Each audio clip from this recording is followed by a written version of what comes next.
For question one, I noticed and remembered how unforgiving Greek tragedies can be to some of the characters in the play. I found it interesting how Pentheus was a very stalwart and stubborn king, but eventually broke down mentally as he cross-dressed just to have a chance of seeing the Maenads.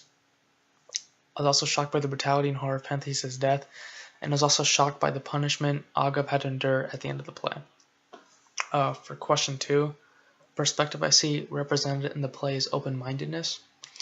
I see this from Cadmus and Tiresias towards the beginning of the play, when both of them were going to worship Dionysus against the wishes of Pentheus. The failure of Pentheus to not be open-minded leads to his death. Another perspective that is represented in this play is duality. Duality is shown by Dionysus having two forms and Pentheus being his counterpart in the play. It is also shown with how Dionysus can be very peaceful while also being incredibly violent and unforgiving in his actions. His peacefulness can be shown when he first encounters Pentheus as the captured stranger, where he just kind of like proves his power through talking, and then at the end of the play where he sets it up that Pentheus gets ripped apart by his own mother. And then for question three, something that I did not understand while reading the play was why Dionysus' followers dressed up in fawn skin. After some research, I found that fawn is a symbol of playfulness, and that the fawn skin is also related to the hunting idea used with the Maenads. This research has helped me to make more connections throughout the play. The relation between the fawn skin and the hunting that the Maenads do in the play is interesting. And the Maenads are also often happy when they're not in the midst of their hunts, once again quoting the idea of fawns and just joy in general.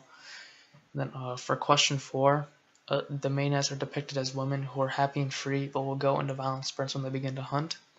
This is shown when the Maenads chase after the cow herders and kill their cows, but leave the men to get to escape. And then when Maenads kill Pentheus at the end, most of the characters see the Maenads this way, but Pentheus does not see them this way, or see them at all.